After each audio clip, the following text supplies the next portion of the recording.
哥，你眼睛咋了？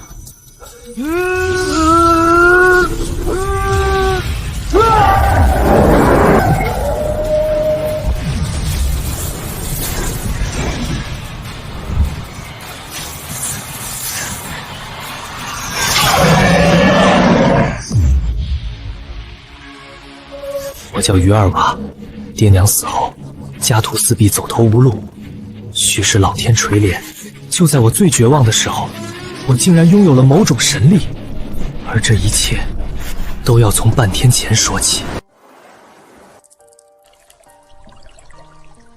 爹，娘，家里的米缸见底了。姐，我饿。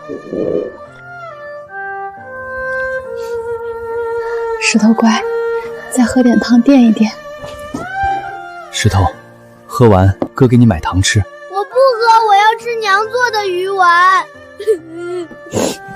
娘年前就染了食欲走了，现在连爹也没了。二娃哥，节哀呀！你爹生前可还欠着我赵家半担粗盐和8担海货，这人死债不能消，你说是不是这个理儿？赵天柱，我家正办丧事。办丧事？办完了拿什么过活？我看你这屋子，耗子进来都得含着眼泪走吧。这样，我给你指条明路，让你姐到我赵家做3年活，这债一笔勾销。往后你们姐弟仨一天还能管2顿饱饭。你姐这细皮嫩肉的，在我家可比在这儿吹海风强多了。我于二娃就算饿死，也不会卖姐姐。我自会捕鱼养活家人。不识抬举的东西！我爹是这崂山湾的鱼霸，方圆10里的水面都是我赵家说了算。没了赵家点头，你于二娃别想从海里摸出一条带鳞的。我让你知道知道我的厉害。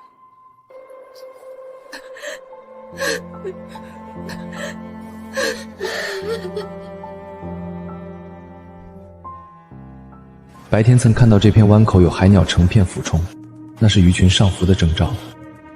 龙王爷保佑，给口饭吃，给条像样的回来。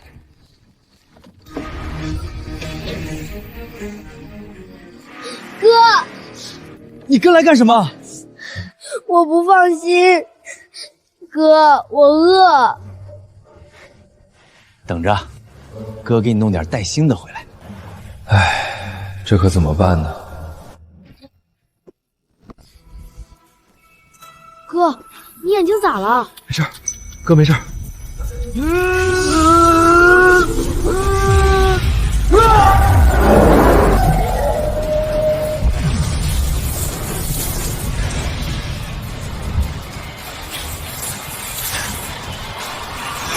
宿主于二娃，开通技能猎物定位。这是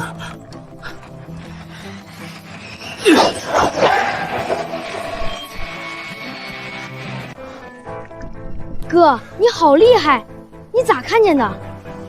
你哥眼神好。爹娘，老天爷总算睁了一回眼。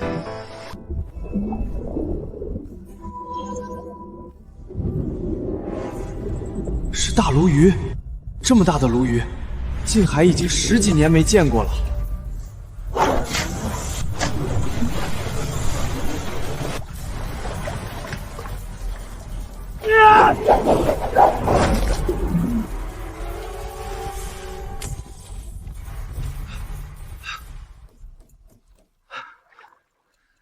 大鲈鱼，哥，你把大鲈鱼插到了。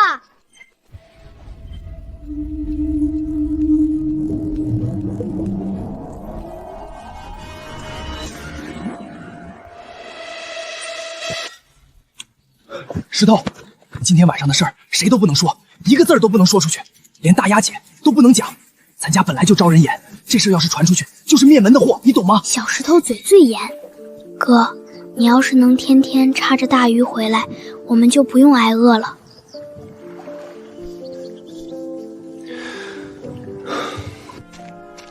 爹娘都走了，二娃要是再有个3长2短，我怎么跟他们交代？快来看，你家二娃，二娃回来了，船上拖着个大家伙。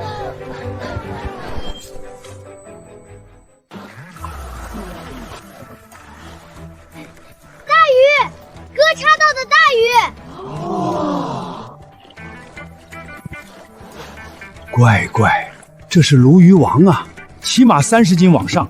二娃，这玩意儿崂山湾里都10几年没见过这么大的了，你一个人弄回来的？运气好，夜里他自个儿撞网里，我上去就给他插实了，撞一下就晕了。这鲈鱼身子壮实得很。五爷，这海上的邪门事儿多了去了。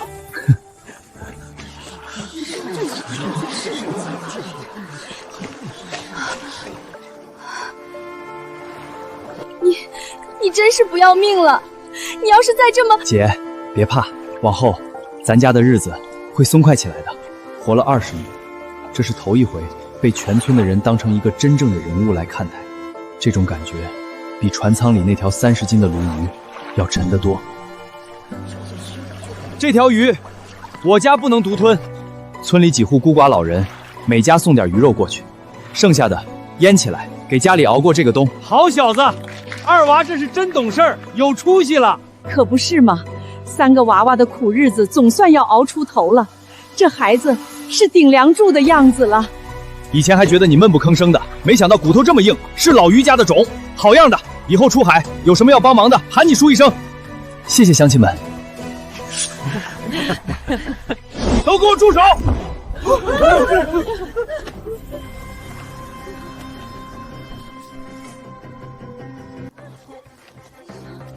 于二娃，你小子敢偷我赵家的鱼！这崂山湾哪片礁石哪股洋流能出什么鱼，我爹一清二楚。这么大的鲈鱼网，只有我们镇海号撒大网才兜得住。昨天傍晚，我们的网刚被人割了道口子，今天这鱼就在你船上了，你还敢说不是偷的？你胡说，这鱼是我凭本事从外礁插上来的。乡亲们都听听，哼，他说他凭本事，就他这艘漏水的破舢板也敢去外礁，一个浪头就能把他拍进龙王爷的肚子。铁柱说的有点道理啊，咱们的船从来不敢靠外礁太近，那边的暗流能把舵都卷断。是啊，昨天傍晚是起了点风浪，赵家的镇海号都早早回港了，他一个小舢板怎么可能还在外面？这娃子也是糊涂，这么大张旗鼓的拖回来，这不是明摆着招祸吗？珊瑚兄弟，凡事讲个证据。二娃这孩子我们是看着长大的，不是那种偷鸡摸狗的人。或许真是这鱼自己游岔了道呢。这赵山虎连话都不用说，就能让整个村子健身。他吃定的就是没人敢为我说话。铁柱哥，你说你家的网被人割了道口子了？对，我爹的网是牛筋混着麻绳编的，3指粗，除了用利刃根本弄不断。这是缠在鱼鳃里的，大家看清楚，这是最普通的细麻线，被你家大网逗住的鱼，就算挣脱了，身上也必有大片的网痕，鱼鳞都会被刮掉一层。这鱼背上明明白白就只有一个鱼叉血窟窿，你赵家的镇海号是用鱼叉捕鱼的吗？牙尖嘴利，或许是他先撞了哪里的鱼叉，再闯进我家的网里，最后又挣脱了呢。这海里的事儿谁说得清？赵大伯，那条大鱼他认识你家的船吗？小屁孩懂什么？滚一边去！他要是在你家网里，为什么不等着你家的大船去捞他，要自己跑出来，还专门跑到我哥的破船前面？鱼又不是傻子。大牙妹子，你看你这个穷弟弟跟着他能有啥盼头？到我赵家来，我让你当半个家，小石头顿顿有白面馒头吃，你也不用这么憔悴了。赵天若，你再用你那双狗眼看我姐一下，我把他给你挖出来，喂王八！好，你们于家有骨气，既然不识抬举，就别怪我赵山虎不讲情面。我赵山虎在崂山湾走了半辈子，从没丢过一条鱼。我给你们1天时间想清楚，明天一早，如果没瞧见这条鱼出现在我家门口，就不是一条鱼的事儿了。哼，我爹给你脸了，让你自个儿送过去，识相点儿，现在就报上，老老实实送到我家门口，这件事儿就算过去了。赵铁柱，你别欺人太甚。爹娘活着的时候教过我们，做人要实在，出海凭本事。我弟弟是什么样的人，我比谁都清楚。他说这鱼是他插的，就一定是他插的。于二娃，你也就这点能耐了，躲在女人和娃儿背后，我倒要看看你能护他们到什么时候。珊瑚兄弟，看在乡里乡亲的份上，五爷，我敬你是长辈，但我的规矩就是沙底村的规矩，谁坏了规矩，就是跟我赵山虎过不去。赵大当家，既然你非说我占了你赵家的便宜，那咱们就换个地方比。哦，你说我在海里能作弊，那咱们就上山，3天后咱们各自进后山打猎，谁拿回来的猎物大，谁就占理。你要是输了，以后不论是我于家出海还是打猎，你赵家不准再找任何麻烦。呵呵，好一个不知死活的东西！在海里你是条泥鳅，上了山你连只兔子都捡不上，我跟你赌。可你要是输了，这鲈鱼归我们家不说，你还得给我滚出沙咀村，永远不准再回来。疯了，真是疯了！赵家家大业大，什么捕猎的家伙没有？这赌局怎么看都是死路一条。3日后村口，咱们见真章。哈哈哈哈哈！给你300天，你也拿不出个屁来，等着滚蛋吧！五爷，各位叔伯，我知你们内心不解，但今天我让出这条鱼，明天他们就能让我让出这艘船，后天就要让我姐去他赵家当牛做马。这一步要是退了，就一直推到海里喂鱼去了。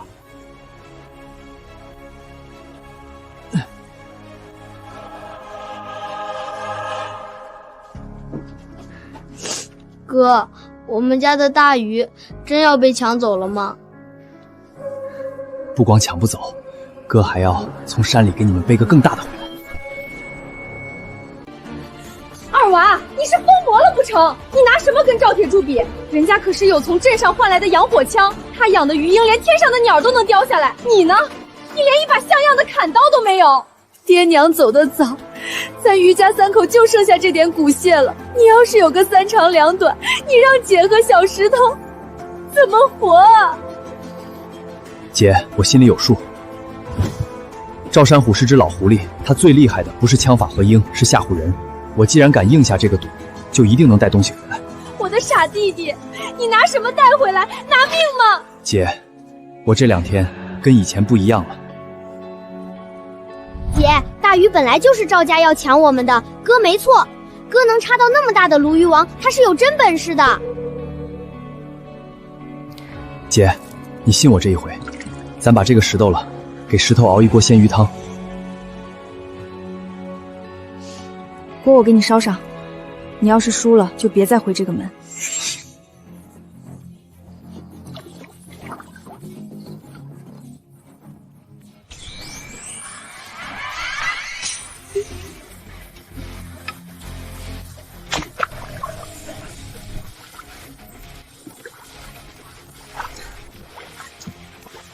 丰收值已达100点，解锁新能力，出口成真。我取回来。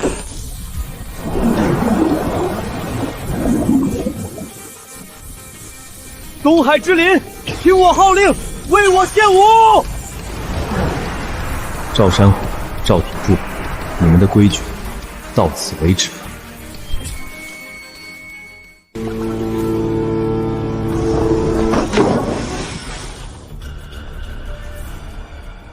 瞎了你的狗眼！没看见赵少爷的船回港吗？还不赶紧把你的破木盆划远点！哟，少爷您看，这穷酸小子还真摸到了几条鱼，估计是在礁石缝里守了一夜，喂了半宿蚊子才碰上的吧？于二娃，怎么知道自己打猎不行，还想趁天亮前多捞2条小鱼儿回去糊口？海是大家的，鱼是海里的，我靠力气吃饭，不丢人。呸！还敢顶嘴！这沙嘴村的码头哪块木板不是赵家铺的？让你在这停船，那是少爷心善。哼，睁大你的狗眼看看，这叫鱼鹰，我爹专门托人从南边花大价钱弄来的极品。就是，二娃子，你这辈子都没见过这么金贵的扁毛神仙吧？这可是咱们少爷的宝贝，下水如蛟龙，一天抓的鱼比你这破船1年装的都多。别说山上的兔子，就算是水里的鱼王，都逃不过他的眼睛。于二娃，你那把破鱼叉早就该扔了，我看你拿什么跟我斗，你就等着滚出渔村吧！说完了吗？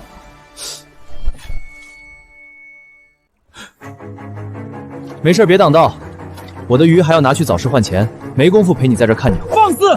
你个臭打鱼的，怎么跟少爷说话呢？信不信我一竿子把你的破船戳个窟窿，让你连人带鱼喂王八？少爷，别跟他废话，直接让人把他的鱼没收了，当是交了码头费。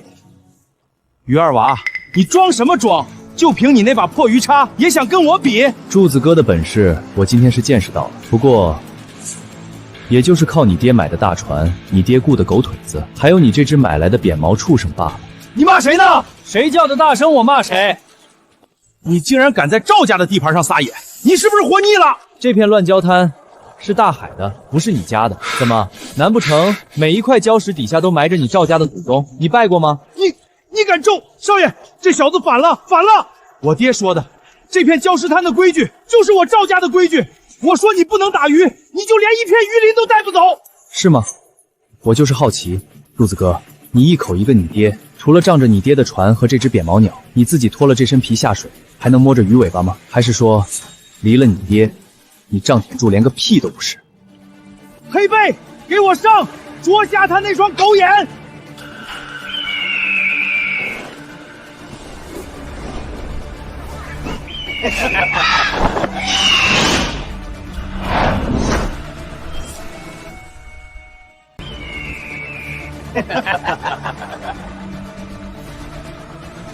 停下！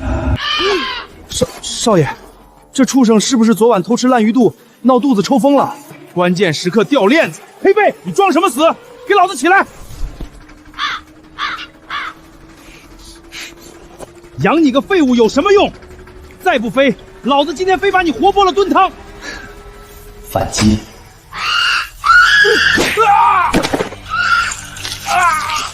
少爷，快滚开！死鸟滚开！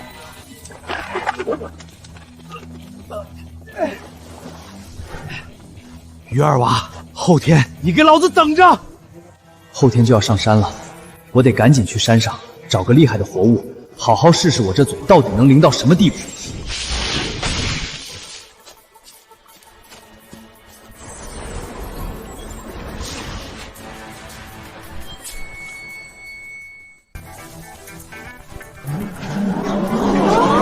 哇，这么大的路！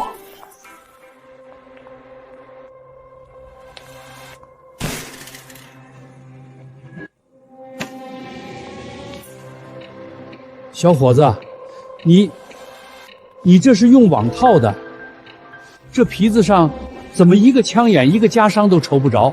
邪了门了！这梅花鹿的眼睛都还是闭着的，身上没血口，倒像是睡着了自己倒下的。祖上传的手艺，掌柜的，开个10成价吧，我赶时间。这狍子皮肉都好，给你11块，山獾3只，一共9块，山兔5只，2块。这头梅花鹿是好东西，皮肉骨架分开算，单给你28块，一共50块整。哎，小兄弟，怎么说走就走？价钱好商量嘛。孙掌柜，我来你这儿是图你山海总会的名声，图个公道，不是来听人说梦话的。哼。孙胖子，你这手可不地道，这么干净的整路，城里馆子抢着要，你给28块，打发要饭的呢。哎呦，刘老哥，看我这老眼昏花的，小兄弟是行家，是我看走眼了。那咱们就按公道价来，狍子15，獾子3只12，山兔3块，这头梅花鹿我给你凑个整35，实打实65块，这价钱，整个海河县你找不出第二家。65块。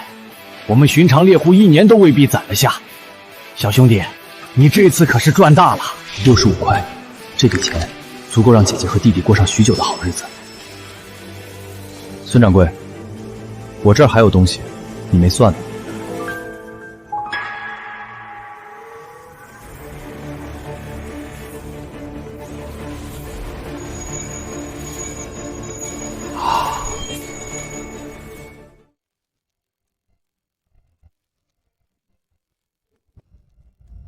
孙掌柜，这对鹿茸分叉饱满，是刚长成的2磅子，上品中的上品。这血口温润，街面平整，你这是什么神仙手段？手艺活。小兄弟，这等货色，我这小小的收购站定不下价，也不敢收。县药材站的林采购这2日正好在镇上办事，就住在福顺客栈。这东西要是能入他的眼，刚才我算给你的那65块就是个零头。那就有劳孙掌柜替我引个路了。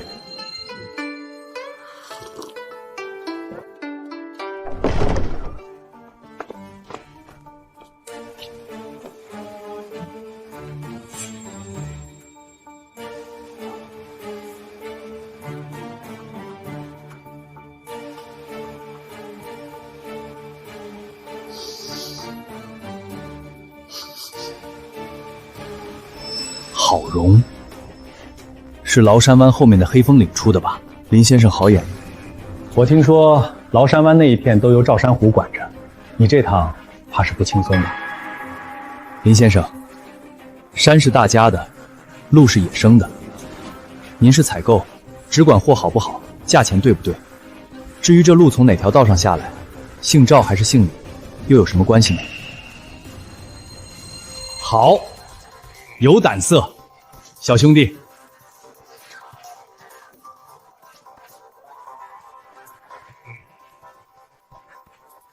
我们供销社有公家牌价，你这对血绒按规矩每两6块，这一对足有4两，就是24块。你那头整鹿我瞧过了，品相比收购站的还好，我给你另加35块，再加上你那些袍子山货，我按收购站的最高价给你补上差价，这总价108块，现金结清。108块，爹娘在世时，爹下海，娘织网，一年到头手里能攥下10块钱，就算老天爷开眼了。这108块能给姐姐扯几身新布，能让小石头天天吃上鱼肉，能把漏雨的屋顶好好修一修了。小兄弟别急着点头，钱我可以1分不少的给你，但我还有一个条件。我的条件很简单，从今往后，只要出了这种成色的山货海货，你得第一个送到我这儿来。价钱你放心，我按供销社的最高标准给你算，绝不让你吃亏。林先生这是想跟我做长期的买卖？可以，不过我也有个条件。哦，你说。货是我于二娃供的，但怎么来的，您一律不过问。你只要供得上货，我就守得住嘴。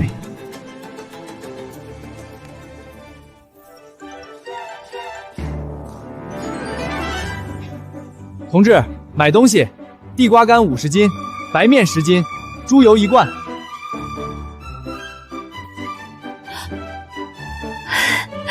再来1包麦芽糖，结实的帆布，扯5尺，要耐磨的颜色，棉线1角，还有桐油1小桶，修船用的。哎，我这就去。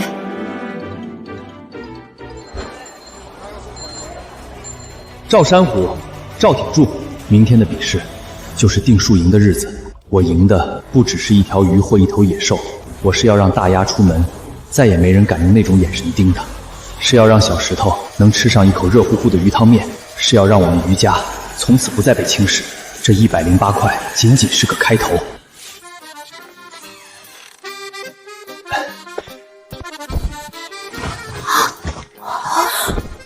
二娃，这些是哪儿来的？弟弟进山走了趟运，拿猎物换了点钱，给你们买回来的。姐，有了这些，咱们不用饿肚子了。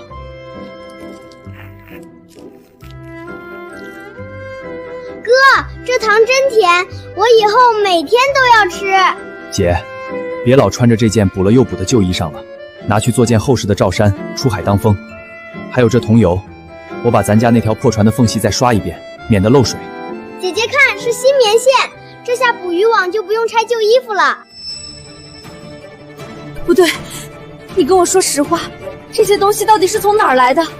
你连像样的家伙都没有，拿什么去换钱？你是不是去偷了，去抢了？二娃，你老实告诉姐，你是不是去赵家？姐，你看着我的眼睛，我没偷没抢，更没有去上赵家的贼船。这钱干干净净，是弟弟凭本事从山里挣回来的。不信你去问，今天海河镇山海纵轨的孙掌柜，福顺客栈的伙计，都亲眼看着我扛着一头比我还高的梅花鹿去换的钱。姐，我跟你保证，从今天起，我再也不会让你们受一点苦，挨一点饿。这个家有我。好，我信你，我信你。爹，于二娃那小子真是邪了门了。我那只鱼鹰从小就听我的话，偏偏遇上他就反过来抓我。王二麻子还说他在镇上看见于二娃扛了头大梅花鹿去卖，整个镇子都轰动了。明天就是比试的日子了，万一真让他赢了，哼！瞧你这点出息，他不过是走了狗屎运，碰巧捡了头迷路的蠢鹿，你慌什么？从这梁山湾的潮水县到那黑风岭的山尖尖，哪里不是我们赵家祖祖辈辈管着的？爹说的是，那明天我闭着眼都知道哪片礁石底下藏着石斑，哪个山坳里住着野猪。他一个连浪头都认不齐的毛头小子，能翻出什么花来？明天老子就让他明白，在这崂山湾的地界上，无论是下海还是上山，是龙他得盘着，是虎他也得给我握着。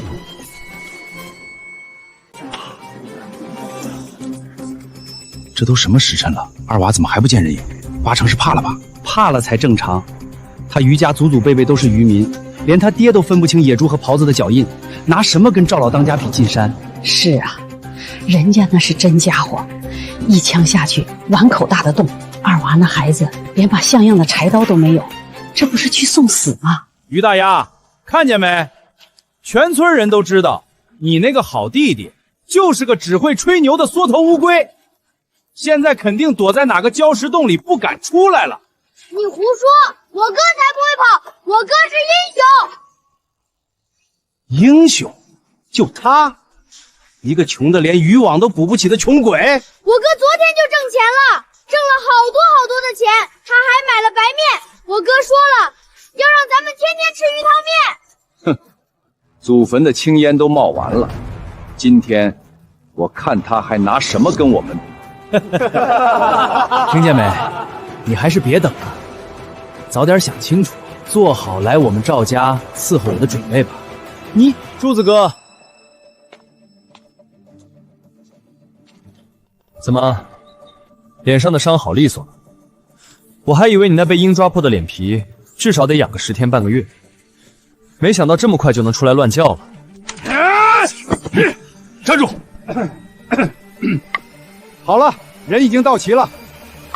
从现在开始到今天黄昏日落，你们各自凭本事进山，谁打的猎物最重最大，就算谁赢。出发吧！小子，那是老子常走的路，你给我滚去西边那条道，别脏了我的路。西边那条路，我爹说叫寡妇道，里面瘴气重，毒蛇多，进去的人没几个能囫囵出来的。赵家这哪是比试，这分明是想让二娃那孩子有去无回呀！好啊，二娃，要不别去了，他们肯定会使绊子。那条路看着就危险，咱们不比了，行不行？为了你，姐姐愿意。姐，相信我，这不是为了我一个人，是为了我们仨以后都能挺直腰杆活。放心，我不会输。哥，你下海能捞到鲈鱼王，上山就能打到山霸王，我和姐姐就在这儿等你。好，等着哥哥。等一下，西边那条路深，进去就不知道什么时候能出来。看你两手空空，别本事没显出来，先渴死在山上。拿着，就当是我这个做长辈的，给你小辈的一点心意。去吧。蠢货，水囊就是做给村里人看的，但老子真正送你的大礼，是刚刚抹在你身上的海心粉，那是用晒干的鲨鱼干磨成的，人闻不到，但对那个大家伙来说，就是这世上最香的味道。慢慢走，好好享受吧。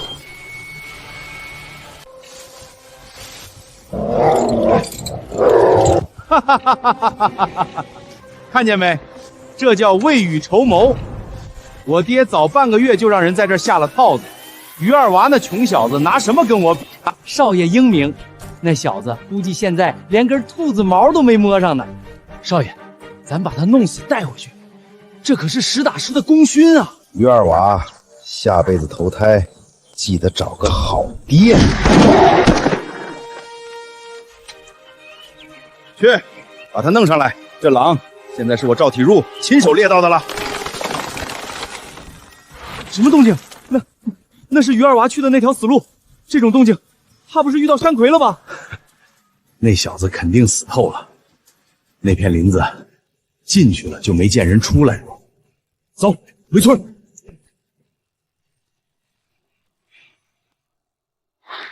哟，赵少爷真打着狼了，这可是大祸啊！到底是有枪的人，这下于二娃悬了。大丫，看见没？这是爷的本事。至于你那个废物弟弟，日头都要下海了，我看他是在山里给畜生当点心了吧？你胡说，我哥肯定能回来。回来？回哪儿？回阴曹地府吗？听到了吧？那是大虫，是老虎。于二娃空着2只手进去，能干得过老虎？大丫，别等了，你哥这会儿怕是连骨头渣子都被舔干净了。姐，哥是不是出事了？我怕。石头别哭，你哥说了会回来，就一定会回来。五爷，时间不早了，咱沙举村不能没个规矩。壮丁没了是惨，但比赛得有个定论。我看就此结束吧。五爷，日头没落尽，就还不算定局，哪怕还剩一丝光，二娃就有机会回来。大丫，认命吧！你还真指望他能从虎嘴里爬出来？别做梦了，再等下去，回来的只能是一口棺材。就算他真的回不来，那也是我的弟弟，轮不到你们赵家在这里说三道四。坏人，不准欺负我姐，我哥会回来的。赵铁柱，不准欺负我弟弟！大丫，听叔一句劝，赵家在村里什么势力你不知道，跟着少爷至少有口饭吃，何必呢？五爷，大伙都看着，最后半刻钟，要是还没人，就行。五爷公允，咱不差这点时间。铁柱，咱就陪他们等那日头彻底下去，看他们还有什么话说。我们就等着。我倒要看看，你是能等回个神仙，还是等回个死尸？怎么回事？地怎么在抖？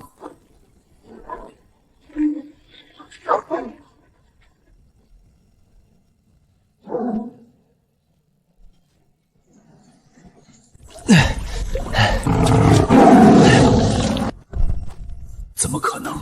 他居然能毫发无伤的回来？不可能！你被老虎吃了，这是鬼，这是于二娃那个鬼魂。二娃，你哪受伤了？有事儿没？你这混小子，你不要命了吗？姐，别哭，我没受伤。哥，我就知道你没死。哥说了，给你买糖就有糖吃。哥答应给你打个大的，就一定会有个最大的。哥，这就是老虎吗？好威风！它比正池洞那头破狼大100倍，大1000倍。老天爷啊，这辈子能见着真老虎！于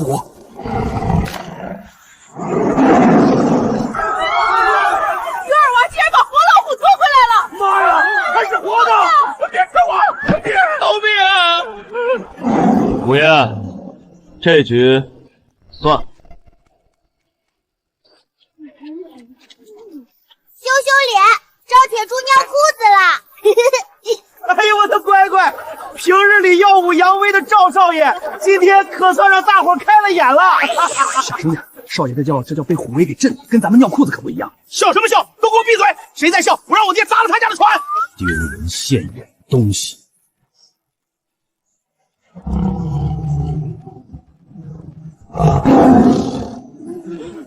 安静。不对，这绝对不对劲儿！这么大一只山中之王，他于二娃连根毛都没掉，连件衣服都没破，他凭什么能毫发无伤的把他拖回来？对呀，这怎么可能？这于二娃肯定是用了什么邪术。少爷说的对，这事透着邪乎。我爷爷打了一辈子猎，跟黑熊搏过命，胳膊都让熊瞎子咬掉了一块。就是老虎那什么山霸王，一爪子下去钢板都得开票。他于二娃手无寸铁，就这么把老虎拖回来了。说不定这老虎是他从哪个马戏班子里偷来的，是只被人喂熟的废物。是有点不对劲儿，那可是虎王啊，怎么可能跟个大猫一样听话？没错，二娃这孩子前2天插个鲈鱼王，今天又拖个活老虎，这也太邪门了。你们怎么能这么说我弟弟？他从小到大什么样，难道你们不清楚吗？他要是会偷会骗，我们家能穷的揭不开锅吗？没错，哥的老虎是真本事。二娃，这事儿确实蹊跷。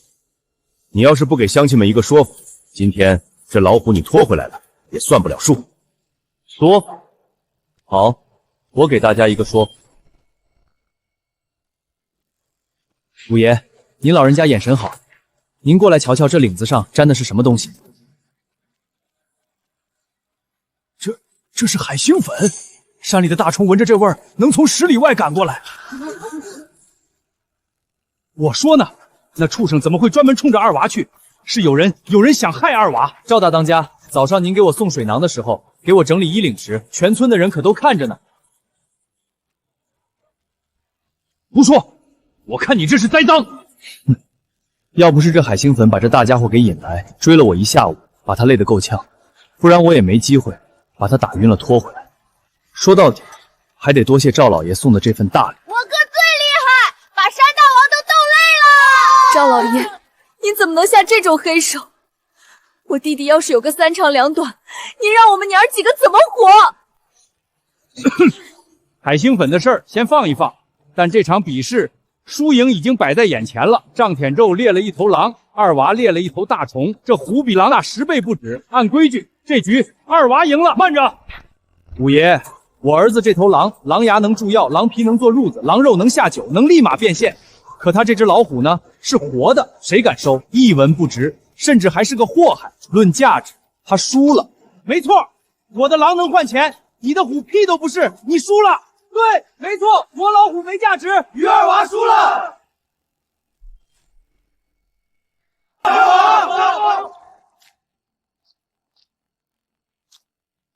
五爷，您是公道人，这事儿您可不能糊涂啊。二娃，赵大当家，您这张嘴可真是越来越能耐了。我就知道您今天不耍点赖皮，是绝不会认输的。谁说我只带了这一个大家伙回来？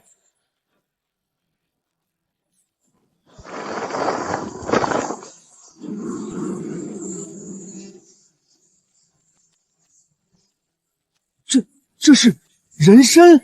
老天爷啊，这根这么粗，这炉头怕不是上百年的老山货，那是6品自制。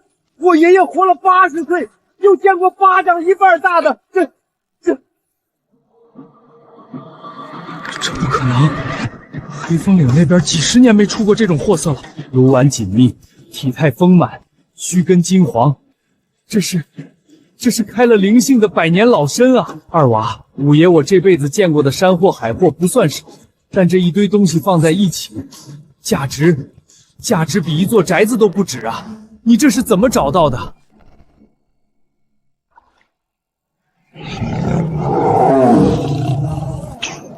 趴下，安静。飞射百兽之王丰收值加500，猎物定位升级为天地灵宗。这金光是灵药。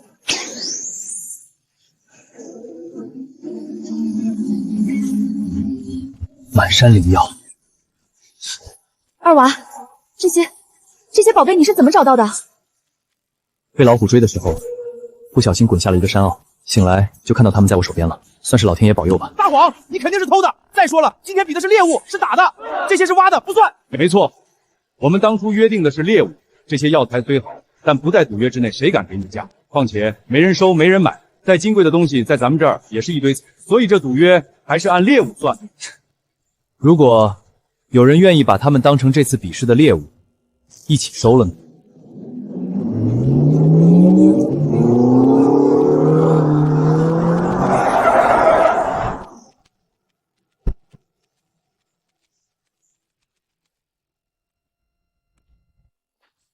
二娃兄弟，我可来晚了一步。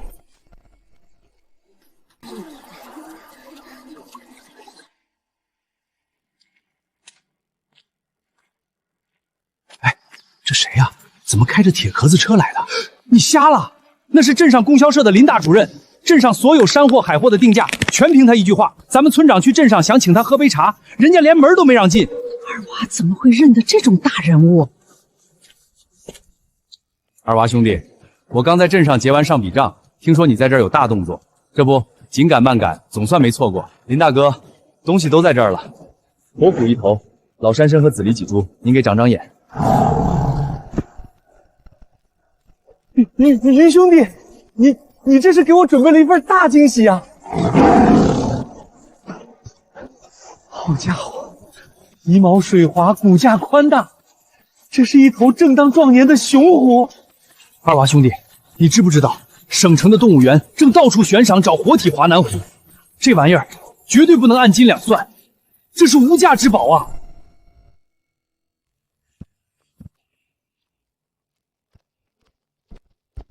炉好紧实，纹路深陷，燕博炉，这是100年的纯正野山参。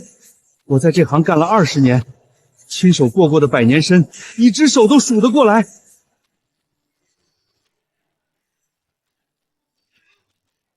6品籽汁，菌盖完整，孢子粉饱满。我的天，这种成色的底货，只有在省城药材总局的保险柜里见过半个。二娃兄弟，咱们打开天窗说亮话，这一头活虎我做主，按动物园的最高收购价3000块。3000，我没听错吧？3000块？这是多少钱？我家盖3间大瓦房才200多。这还没完，这3只老山参按当下省城药材公司报价，3只一共4500，这几朵紫灵赤枝加起来再算2000，剩下的天麻、黄鼠芦、零散药材算个零头，500块，总共1万元，总共1万元。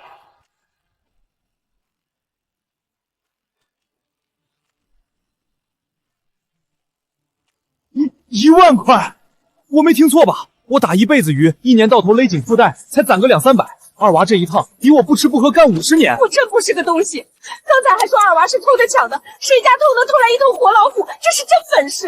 老于两口子在天有灵，这下真要光宗耀祖了。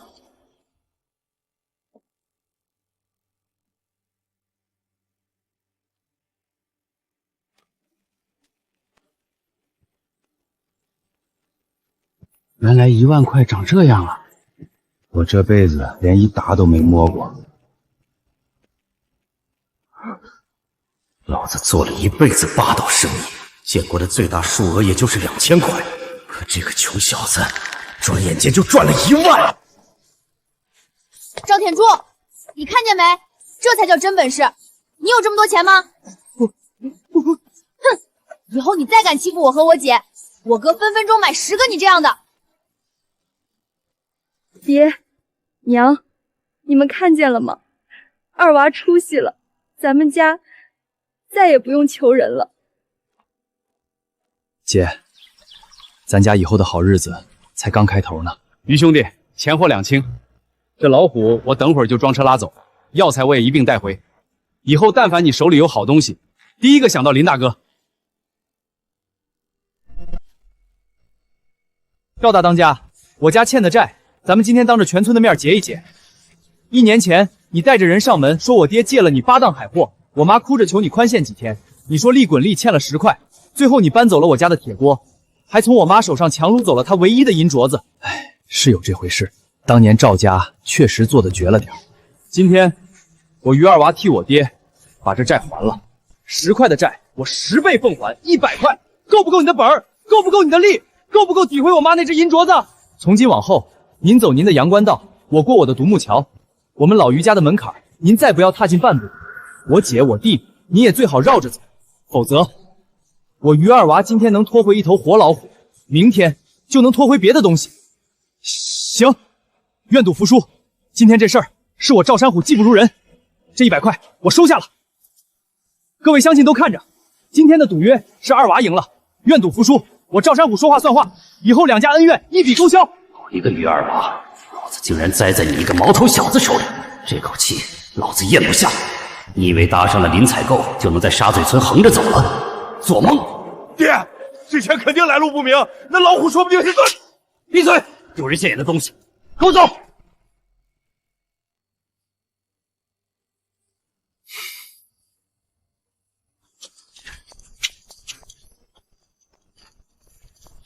二娃呀，你这孩子打小就能办。你看叔家里那条小渔船，要是你以后出海方便，尽管用。大丫啊，前几天婶子家里包饺子，本来就想给你们送一碗去，结果一忙就忘了。明天婶子一定给你们端过去。二娃，叔跟你说，以后村里谁要敢欺负你姐弟仨，你跟叔说，叔第一个不答应。二娃，你还没定亲吧？我那闺女你见过的，长得那叫一个俊。各位叔伯婶子的好意，二娃心领了。天色不早了，大伙儿都散了吧，我们也得回去了。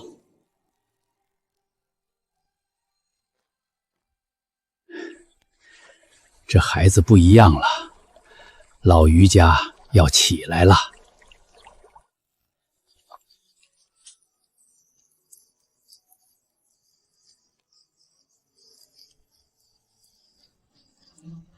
林主任，您快请坐，家里实在没什么好招待的，您千万别嫌弃。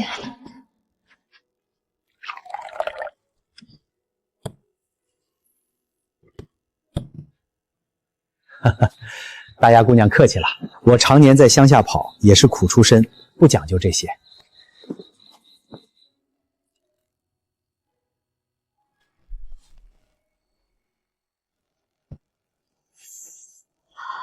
大丫姑娘，你这身子是不是哪里不舒服？没有，我去厨房看看火。姑娘，你这可不像是没事的样子，有病得治，讳疾忌医可不行啊！真没事儿，林主任，就是今天起太早，被刚才的事儿一闹，太累了，歇歇就好，歇歇就好。姐，你到底怎么了？哎呀，都说了没事儿，你别跟着瞎起哄，赶紧跟林主任谈正事儿。姐姐骗人！姐姐好多次半夜疼得在床上打滚睡不着，自己偷偷揉腰揉腿，还有前几天阴雨天，姐姐连端碗的力气都没有，在院子里洗衣服的时候，疼得直接跪在了泥地里起不来。姐，这么严重的病，你为什么一直瞒着我？二娃，爹娘走得早，你年纪还小，要在外面拼命打鱼养家，石头又正是长身体的时候，看病得花多少钱啊？咱家哪里拿得出药费？姐寻思着，咬咬牙忍一忍就过去。这病真不碍事，姐年轻，身子骨底子还在，扛得住，不用花那个冤枉钱治，慢慢自己就能好。慢慢能好？你拿什么好？这3年天还没亮你就坐在风口里捕网，家里统共就那么点棒子面，你骗我和石头说你吃过了，自己饿着肚子喝凉水。姐，你就是太傻了，你这是拿自己的命在给这个家填坑啊！大丫姑娘得罪了，你把手伸出来我看看。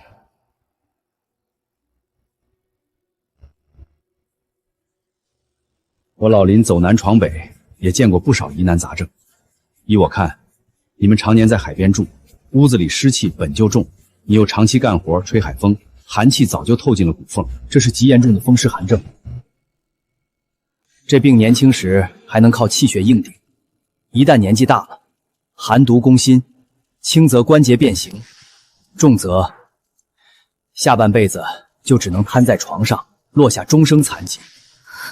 不过倒也不是绝症，只是这病若放在城里的大医院治，光是各种西药和理疗费就得几百上千块，而且西药治标不治本，极难根治。林大哥，您说有啥治疗办法？我给姐姐治。我早年在省城听一位老中医提起过一个偏方，需要一味极其罕见的药引子，叫墨玉藻。此物通体漆黑如玉，性极寒，专入肾经，讲究个以毒攻毒，用它化解风湿寒毒，再配上几味乌补的药材熬制，一个疗程便能彻底拔除病灶。林大哥，您见多识广，这墨玉藻在哪儿能寻到？只要有地方，上天入地我也去弄来。二娃兄弟，难就难在这儿，这墨玉藻只生长在一种极深的海底冷泉附近的岩缝里，而咱们这一带只有外海那处叫鬼潭的海域有。鬼潭？那地方水深浪急，海底暗流纵横，像个无底洞。最可怕的是，下面不仅藏着尖锐如刀的礁石，还有未知的深海凶兽。别说沙嘴村，就是镇上最有经验的老渔民，也没人敢把船开进那片海域。不行，绝对不行！二娃，那鬼潭是个吃人的魔窟啊，进去10个人9个回不来。你忘了隔壁栓子他爹了？当年就是不听劝，仗着水性好，非要去，结果呢，也不去治了。我绝不能让你去冒这个险，你要是出了事儿，我也不活了。姐，这药我必须去寻。你今年才22岁，这病若不趁现在根治，将来落下病根，不仅你自己受罪一辈子，还怎么嫁人，怎么过自己的日子？二娃，姐不嫁人，姐就守着你们俩过。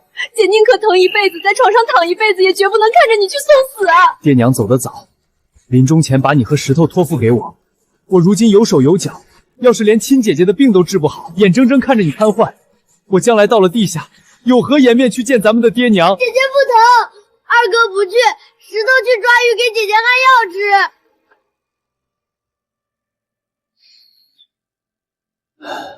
二娃兄弟，我是个生意人，但也敬你是条汉子。若你真铁了心要去闯那鬼潭，我老林绝不袖手旁观。我能弄到上好2潜水服和高强度绳索，还能给你鬼潭附近最新的水文资料。另外，只要你能把墨玉藻活着带回来，我亲自请那位老中医来给你解配方调理，保证药到病除。林大哥，大恩不言谢，您的装备和资料我收下，药钱我照付。但是同去的人就不必派了，鬼潭凶险，我不能连累外人，我一个人带着装备去就足够了。石头，你是男子汉了，哥不在家这几天，你要好好照顾姐姐，听姐姐的话，不许调皮捣蛋，知道吗？哥，你放心，谁敢欺负姐姐，我咬死他！我一定保护好姐姐。既然如此，我也不拦你，你务必千万小心。二娃兄弟，日后你只要从海里、山里弄到任何稀罕货，不用去找别人，统统给我老林留着，我按市面最高价照单全收，绝不压你1分钱。这是我在供销社的电话，还有一个紧急联络地址，有事随时找我。大丫姑娘，你安心养病，等二娃的好消息。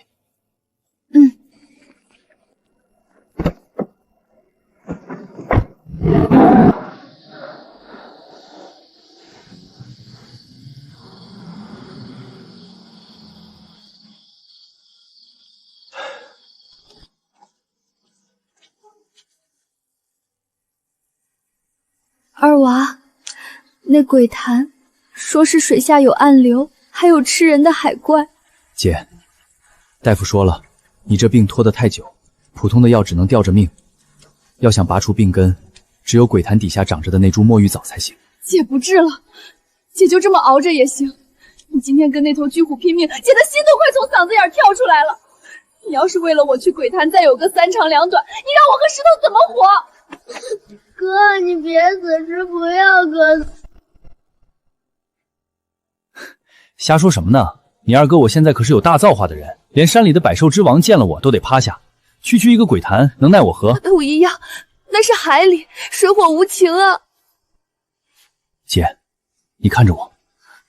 姐，你别担心了，我向你保证，我这次去鬼潭，不但肯定能把墨玉藻给你带回来，而且我肯定全头全尾的活着回来。咱们老于家的好日子才刚开头，我哪舍得把命丢在那儿？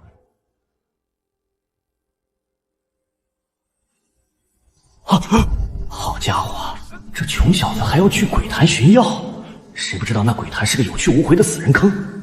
要是大当家的知道了这事儿，嘿嘿。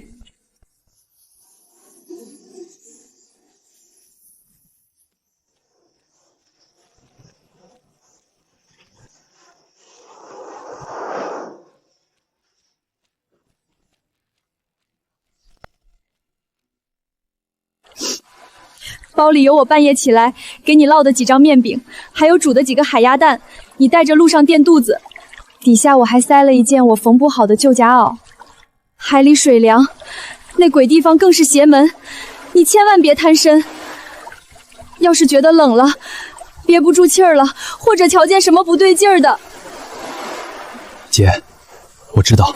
姐姐这病不打紧的，真不打紧，你可千万得全虚全稳的回来啊！好。哥，你一定要回来！石头在家里乖乖的，我会保护好姐姐的。好小子，哥信你。姐，你把心放进肚子里，我于二娃不仅会平安回来，还一定会把治你病的药完完整整的带回来。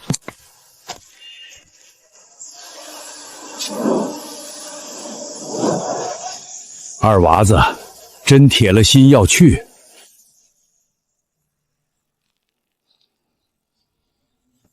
五爷，我姐的病等不得了。那鬼潭，五爷我年轻气盛时也去过一回，差点就交代在那儿了。是啊，二娃，当年村东头的王麻子仗着憋气功夫好，非要下去摸珠子，结果连个水泡都没冒就没影了。还有你栓子叔也是这么没的，听叔一句劝，要是真寻不到药，宁可掉头回来，也千万别硬撑。承蒙各位叔伯长辈关心，但我姐的病我不能不治，这一趟我非去不可。我不在的这几天，还请五爷和各位叔伯帮忙照看我姐和小石头几日，二娃感激不尽。这是我年轻时下海带的物件，能辟邪保平安，带上吧。谢五爷。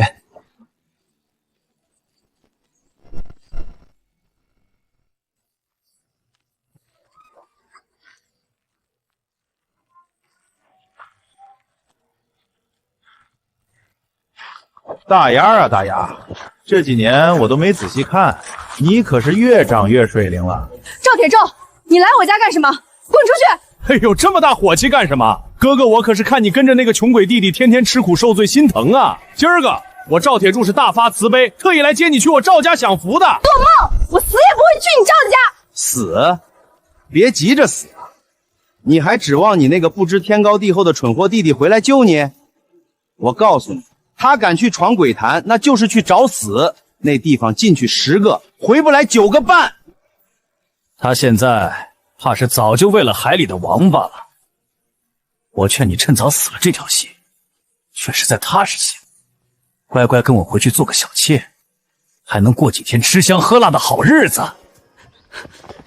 你胡说！我哥才不会死，不许你欺负我姐姐，坏蛋！小兔崽子，滚一边去！是的！赵铁柱，你这个畜生！你爹赵山虎当着全村人的面发过誓，说两家从此井水不犯河水，你们怎么能转头就食言？你们赵家还要不要脸？大丫啊，你还真是天真，那誓是我爹发的。再说了，我爹年纪大了，老糊涂了，我可不糊涂。那天在村口，你那死鬼弟弟让老子在全村人面前丢了那么大的脸，我要是不把这场子找回来，往后还怎么在沙嘴村抬得起头？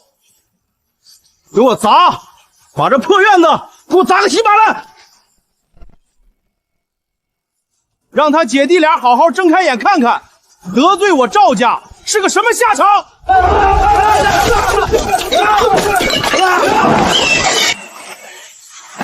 不许让人砸我家！哎呦，放开我！你们这群强盗，放开我姐姐！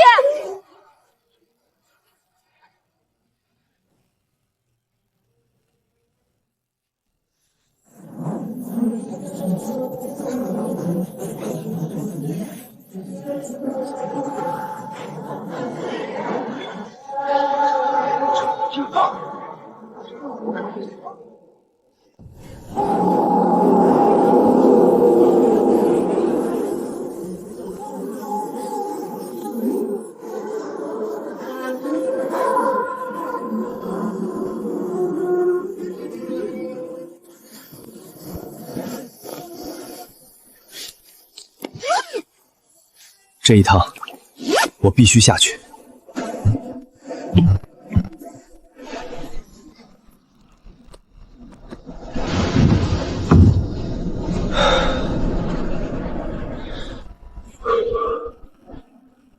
鲸鱼，来！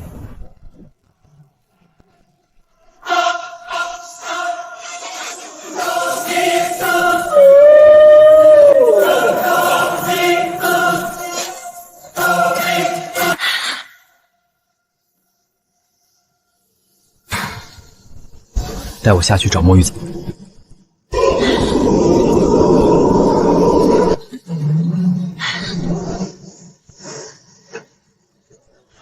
没想到，这深海里竟有如此奇遇。那就是珊瑚林了，我们过去看看。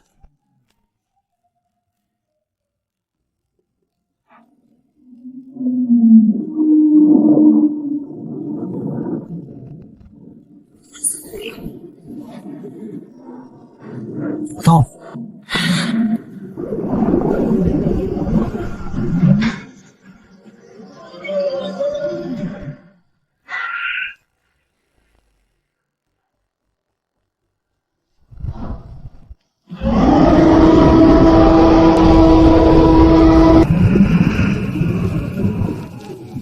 退下，别攻击我。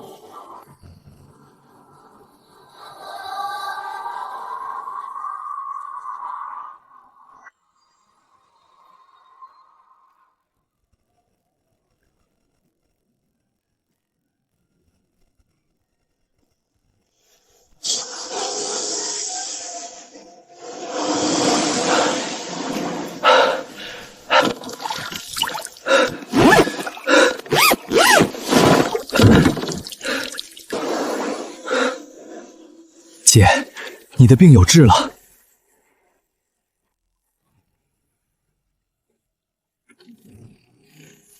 起风了，该回去了。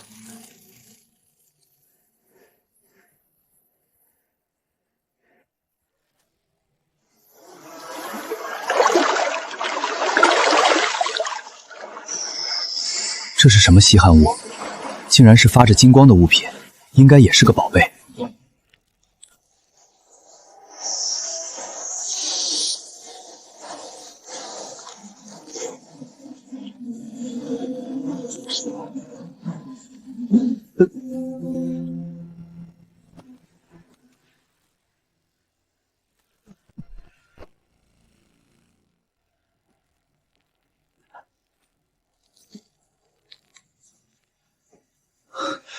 这到底是什么果子？我竟然感觉浑身有力气了许多。敬酒不吃吃罚酒，本少爷好言好语让你跟我回赵家享福，你偏要装清高。现在好了，家被砸了吧？要怪就只能怪你那个死在海里的蠢货弟弟，没本事保护你。哟，还挺烈。你那死鬼弟弟不是还大言不惭想给你治什么风湿吗？大丫，跟了我赵铁入，你住进赵家大宅，冬天烧着上好的银丝炭盆，盖着绸缎锦被，哪还有什么风湿病？比你在这个破草房子里等死。哥，你快回来啊！强100倍，吵死了！等老子办了正事儿，再收拾你个小兔崽子！放开我姐！赵铁柱，你找死！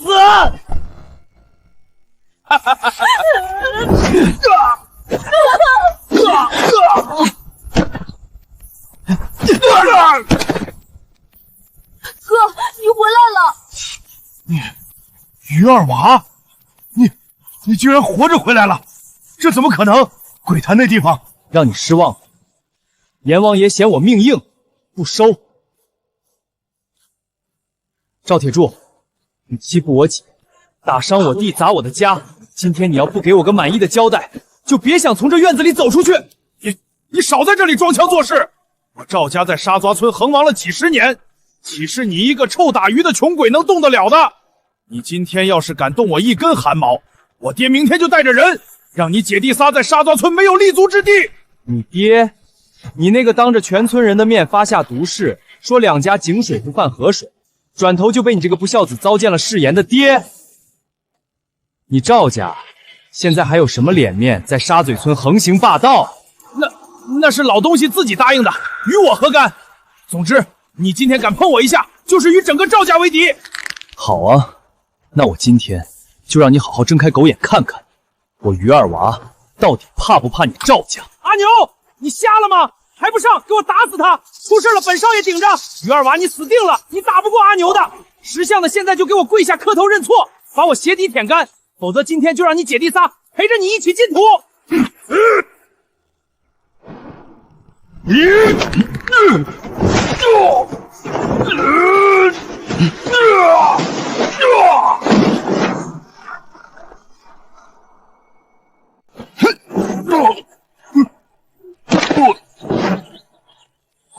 当初你爹在村口当着全村老少的面立下毒誓，说两家从此井水不犯河水。可你今天带人踹破我家的门，调戏我姐，打伤我弟，还砸烂了我家仅有的家什。这笔账咱们今天必须一五一十的算清楚。二哥，二爷我错了，二爷饶命，是我鬼迷心窍，是我吃了雄心豹子胆，我再也不敢了，你就把我当个屁放了吧。写字据。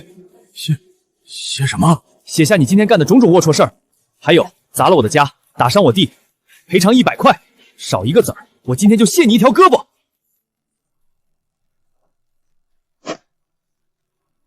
滚！把这几个废物一起带走！要是再敢踏入我于家半步，我绝不轻饶。二娃，好样的，是条汉子。二娃子，你今天这口气是出了，可那赵山虎绝不是个能咽下这口恶气的善货。哎，你往后千万要当心啊！五爷，我心里有数。姐，等明天天一亮，我就带你和小石头去省城。去省城？那得花多少路费啊？这到了大医院要钱住宿钱。再说赵家吃了这么大的亏，咱们一走，他们万一半路报复怎么办？姐，你忘了上次林采购给的钱了？我去存了一些，留了几百在身边。你看，加上今天赵铁柱赔的，咱们手里宽裕着呢。姐，钱花了咱再赚，你的身子才是最重要的。况且，墨玉藻我已经寻到了，林采购说过，他能帮咱介绍省城里最好的老中医，正好去调理你的病。好，姐听你的。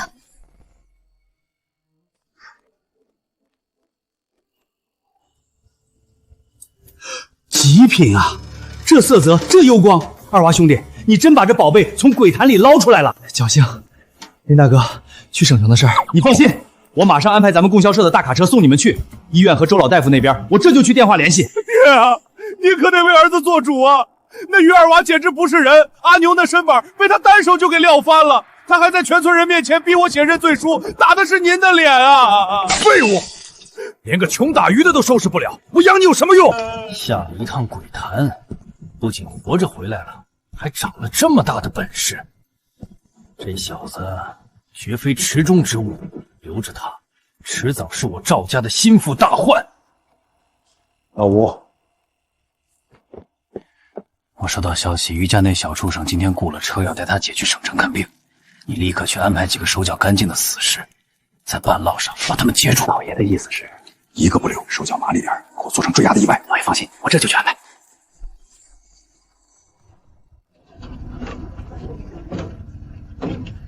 五爷，走了。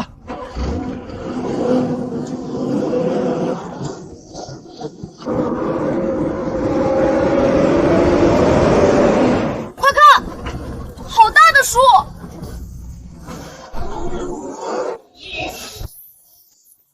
车里的人听着，于二娃滚下来受死！姐，护着石头，不管外面发生什么，千万别出来。哼，还算有点胆色，给我上，剁了他！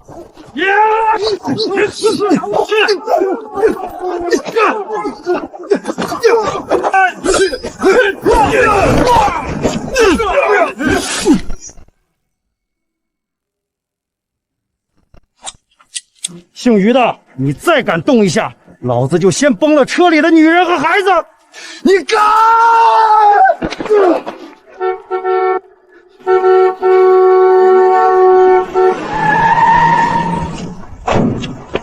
敢动我们供销社的客人，兄弟们，给我打！撤！于二娃，算你命大，咱们后会有期。姐，石头，你们没事吧？二娃，你的手流了好多血，皮肉伤，不碍事。二娃兄弟，赶紧包扎一下吧。林大哥早就料到赵山虎那老狐狸绝不会善罢甘休，所以特意派我带着兄弟们在后面跟着，以防万一。王三哥，替我谢谢林大哥，这份恩情我于二娃记下了。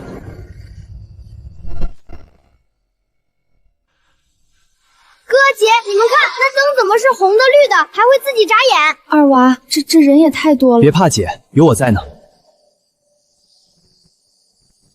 王三都跟我说了，没事就好。快，周老大夫在特需诊室等咱们呢。丫头，你这风湿寒症已经彻底入了骨缝，再拖上个1-2年，这双腿怕是就要彻底瘫痪了。幸亏你们来的还算及时。周大夫，林大哥说，这味药您或许用得上。这是极品的深海墨玉藻，老朽行医50载，这等成色的也仅见过2次。丫头，你有福啊！有了这等神物做药引，再配上老夫祖传的几味温本药材，不出3个月，定能将你体内的寒毒拔除的干净净，永不复发。多谢大夫救命之恩。快起来，快起来！小林，你先去替他们办手续吧。好的，周老。年轻人，你身上的造化不浅啊，但这世间的机缘向来是福祸相依，福喜祸喜，你自己要把握好分寸。难道这位老中医看出了自己吃下那颗果实后的变化？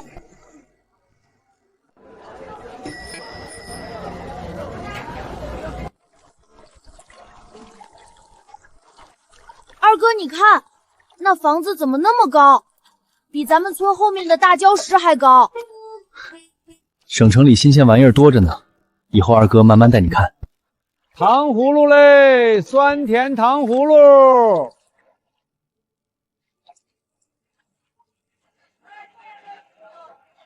老板，拿一串最大最红的。啊！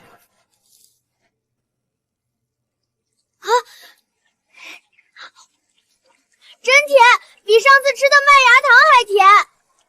要是大姐没生病，也能跟咱们一起逛街，一起吃这个就好了。放心吧，周大夫不是说了吗？大姐的病能治好。等大姐出院了，二哥给她买一整把糖葫芦，让她吃个够。这世上的路，不该只有被人踩在脚底下的那一条。我于二娃，既然有了这身造化，就一定要在这世道堂堂正正的闯出个人样来。我要让姐姐和石头永远过上这种不用担惊受怕、不用看人脸色、真真正正的好日子。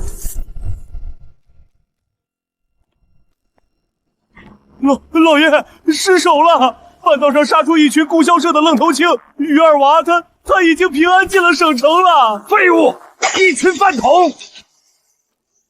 好你个于二娃，命挺硬是吧？有供销社撑腰是吧？老子倒要看看你这次回来还能不能活着走出这沙嘴村。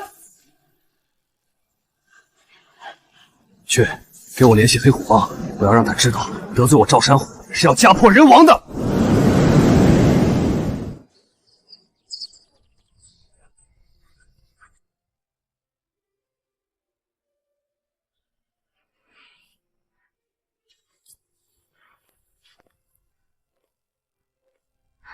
二娃，石头，你们快瞧！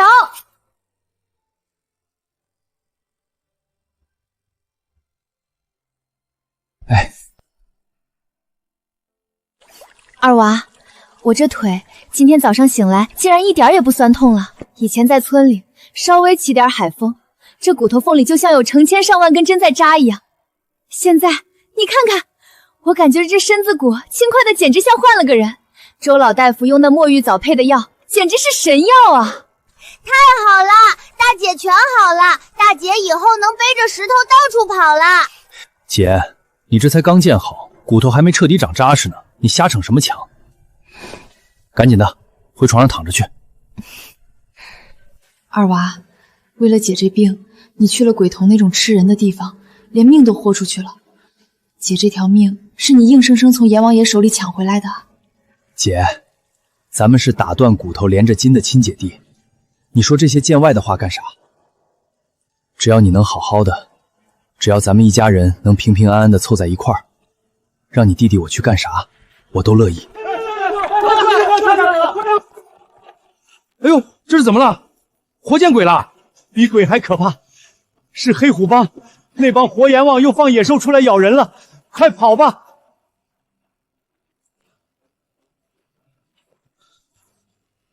林大哥，出什么事了？这条街怎么乱成这样？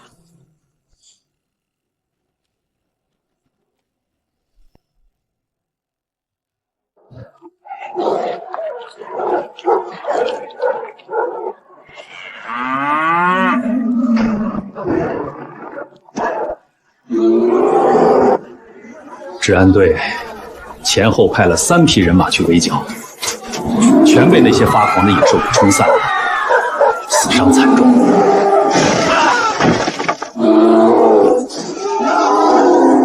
现在的治安队长吓得天天称病不出门，这不，他们放话要往沿海一带扩张，连我今早都收到了威胁信。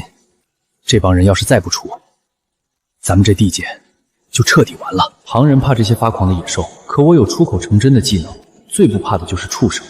镇上新上任的治安队长李大山今天私下找到我说，只要谁能想办法解决掉厂房里那批最棘手的野兽，治安队就愿意出兵剿抚，还许诺了重金赏银。这就是黑虎帮的老巢，镇南头那片废弃的旧沙场，帮主叫王彪，外号独眼龙，是个杀人不眨眼的悍匪。他手底下养了300多号亡命徒，全窝在这厂区里，还囤了不少火畜。林大哥，你去给李队长回个话，这活儿我接了。你疯了！二娃，你虽然身手好，但那可是吃人的野兽和300多杆枪，你去那就是送死。林大哥，你帮我找到了周大夫，救了我姐的命，这份恩情我得报。再说这帮人要去祸害沿海，沙嘴村就在那儿，我不能坐视不管。放心，那些野兽我自有办法，你只需要帮我联络好李队长，咱们约个时机，里应外合。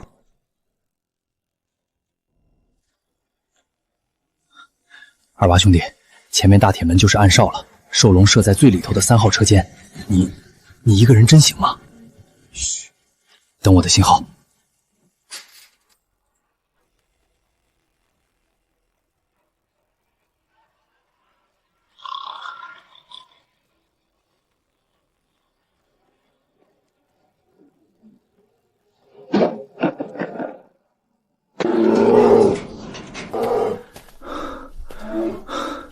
这些恶人硬生生把你们折磨成了这副样子。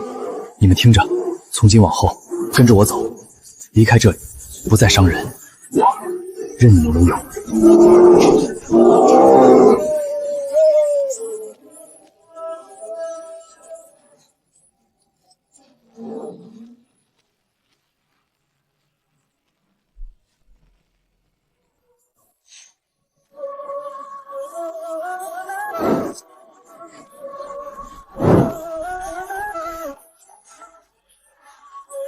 兄弟们，给我冲！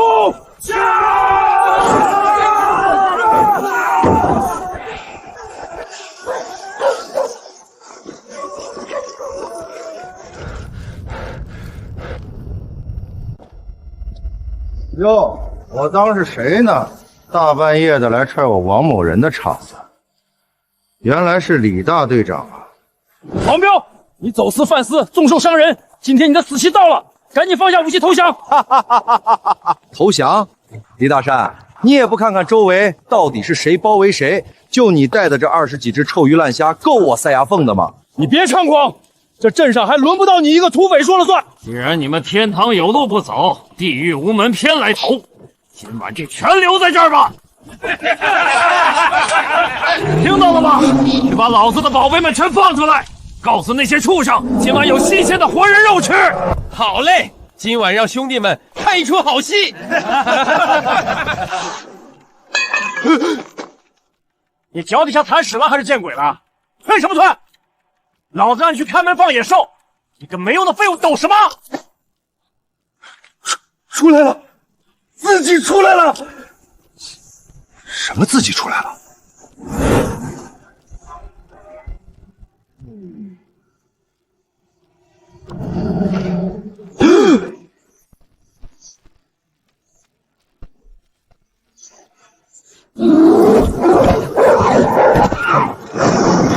妈呀！咱们自己养的畜生造反了！怎么回事？开枪！快给老子开枪打死这些畜生！咬他！救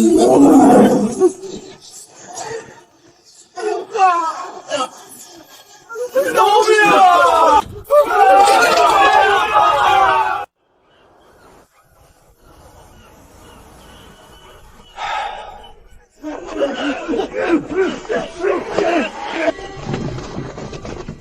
你们自由了，趁着现在镇上没人，顺着那条土路跑回深山里去。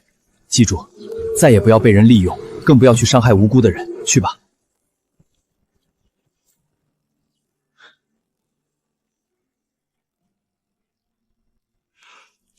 二娃兄弟，你这简直是神人下凡啊！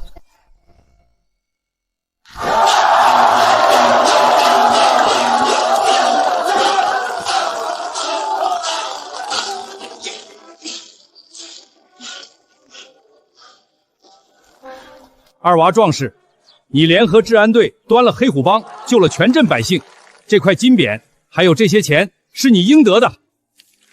这钱我只留一小部分修缮我家的破房子，剩下的请您做主，分给那些被黑虎帮祸害过的街坊乡亲们吧。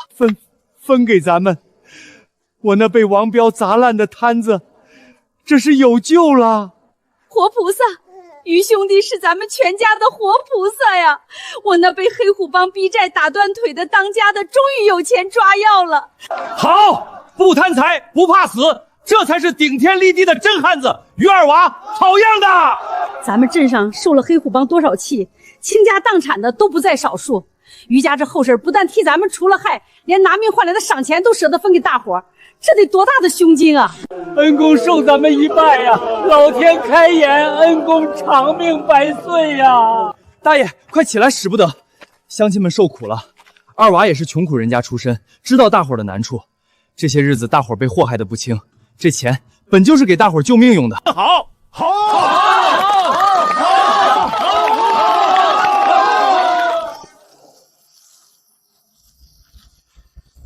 跟我斗，我要让你于二麻回来，连个落脚的狗窝都没有。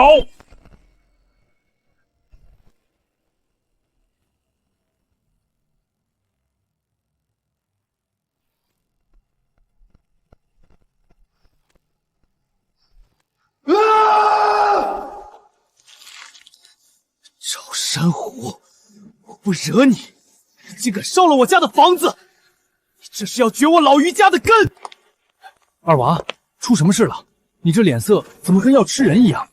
林大哥，沙翠村出事了，赵山虎趁我不在，半夜放火，把我家祖屋烧成了灰。这老王八蛋竟然下这种黑手！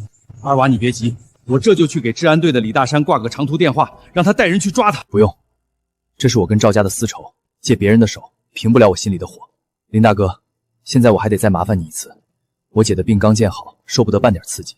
小石头又还小，我回村这几天，他们在省城，就拜托你照看了。你放心去，只要有我林某人在一天，大丫和小石头就绝不会少一根头发。你要是对付不了那地头蛇，千万别硬撑。对付他，这一次我要连根拔了他。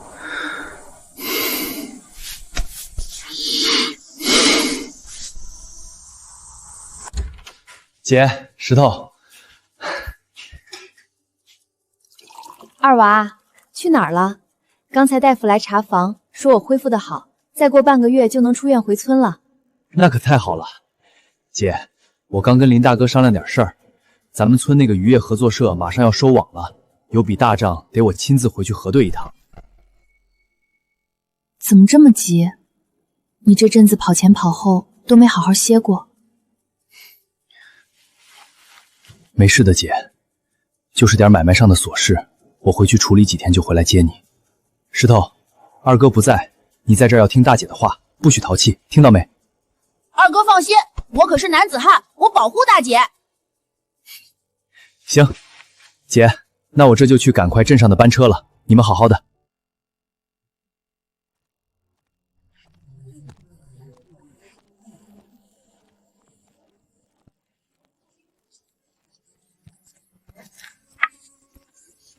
二娃子，你可算回来了，你家的房子。五爷，我都知道了。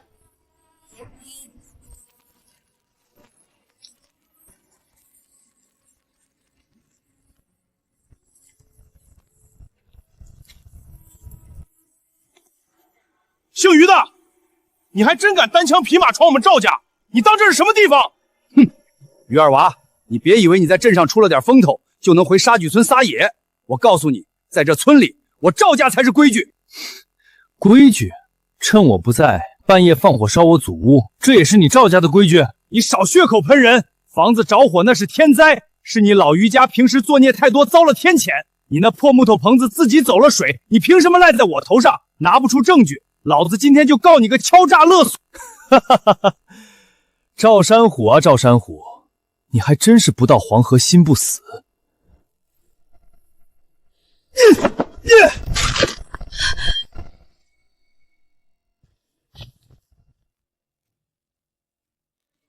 放火的罪，我今天不跟你论，因为你犯的那些事儿，放火只能算最轻的一桩。你拿一块破木板子吓唬谁？就算你剿了匪，你也没权管我赵家的事儿。来人，把他给我乱棍打出去！谁敢动？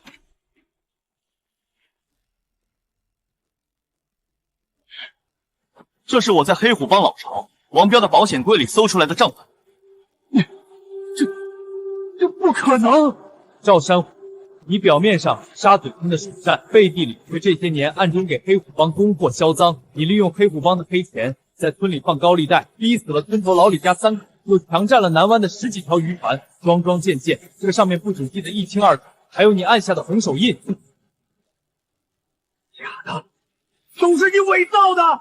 你们还愣着干什么？快把那本假账给我抢过来撕了！谁抢到手，我赏100块！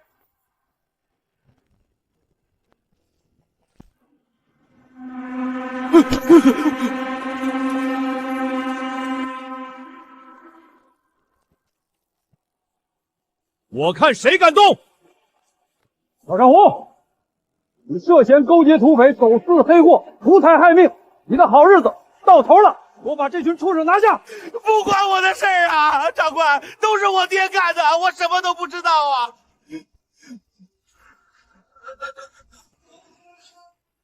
完了，全完了！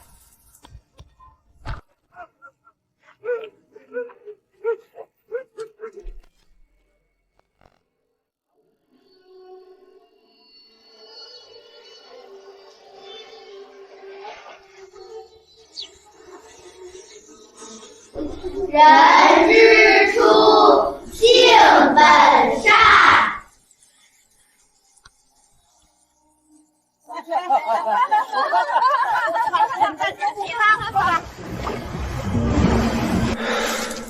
大姐的身子还得补，省城医院那边的花销也不小。这片近海的好货越来越少了，得去深水区碰碰运气。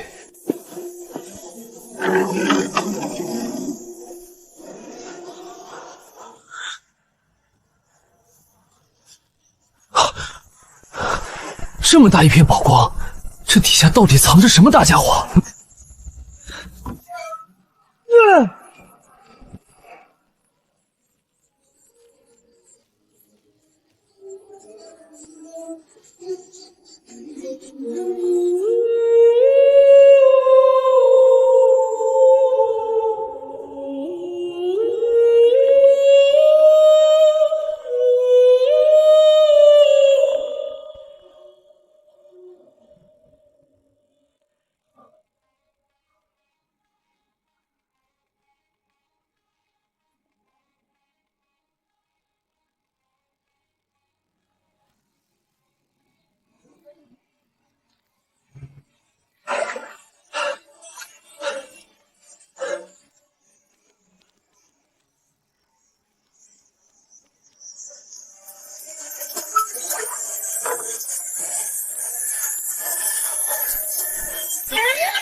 大白天的，那破布袋子里居然透出一股妖异的黑光和红芒。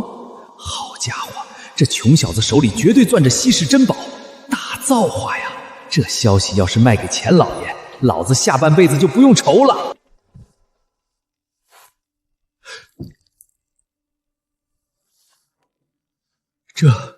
这光泽，这质地，这是……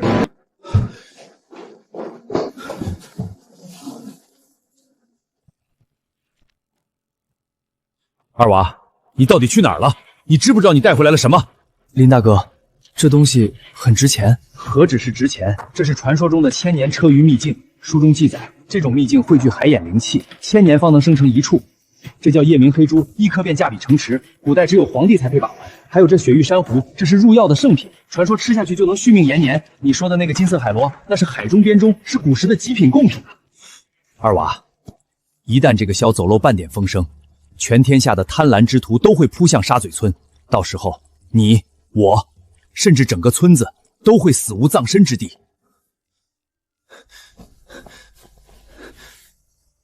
林大哥，你放心，这事儿天知地知你知我知，那片海域的坐标全在我的脑子里，没有绝对的实力之前，我绝不再碰它。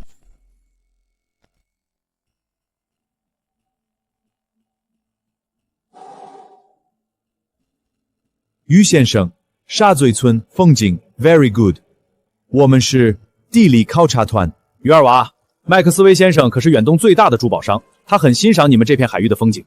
这些钱只是见面礼，只要你签个字，把你们村外那片特定海域的开采权卖给我们公司。麦克斯威先生暗示了，他知道那水底下藏着什么好东西。消息还是走漏了。考察团，开采权。对不住了，俺们乡下人听不懂你们那些洋词儿。这海里除了鱼，什么都没有。这钱您拿好，不送。东方人不要敬酒不吃，吃罚酒。怎么，想在我的地盘上撒野？哼！林老板，林爷爷，我真不知道那是个会要命的千年秘境啊！我就是听我家下人说，于二娃手里有发光的珠子，一时贪财，才托那个英国岛上把消息透给了麦克斯威。我该死，我该死！你这个蠢货！你为了几个臭钱，把祖宗留下的宝贝卖给了洋鬼子，你这是要把整个沙子村往火坑里推！李大队长，追究他已经没用了，你立刻大带治安队回村，加强海防。我这就去省，无论如何要求长官派兵支援。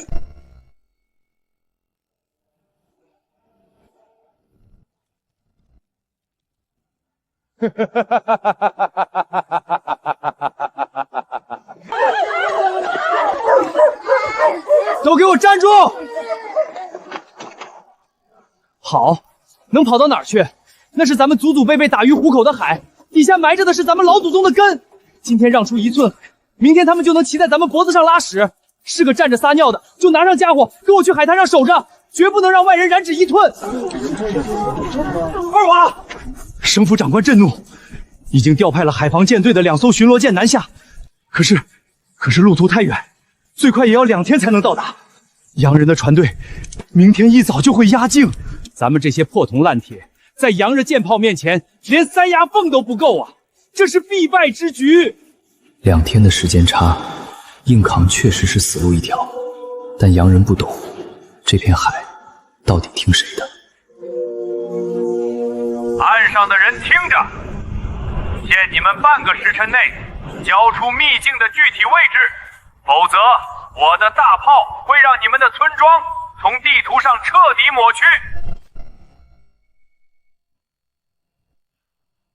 看呐，那个东方小子害怕了，他一定是来投降献宝的。海中的朋友们，请助我一臂之力，赶走这群侵犯家园的恶徒。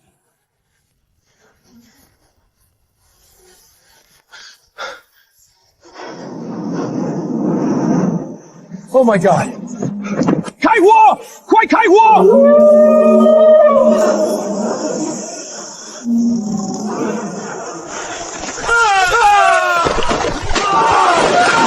魔鬼！这是东方的魔术！救命啊！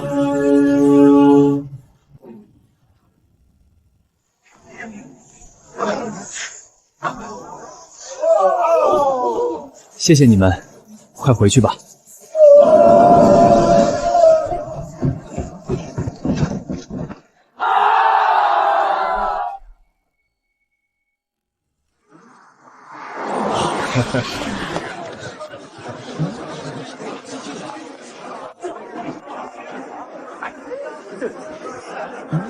老天爷呀，这还是大鸭吗？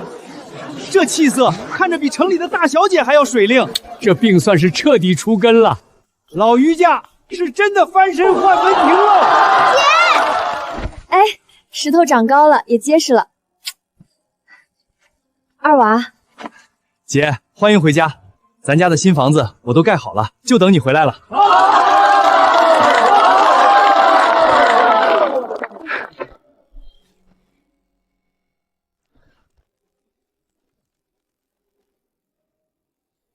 爹娘，女儿不孝，让你们在底下担惊受怕了这么多年。今天大丫来看你们了，大夫说了，我的病全好了，以后再也不用吃那些苦药汤子了。你们瞧，我现在这腿，走多远的路都不觉得累。爹娘，当初您二老说，咱们穷人在这世道就像海里的浮萍，只能任人揉捏。但儿子不信命，如今村里的恶霸赵山虎被法办了，黑虎帮也被咱们连根拔了。儿子现在带着全村人组了船队，以后咱们沙嘴村的人再也不用受人欺负了。爹娘，你们看到了吗？咱们家终于熬出来了。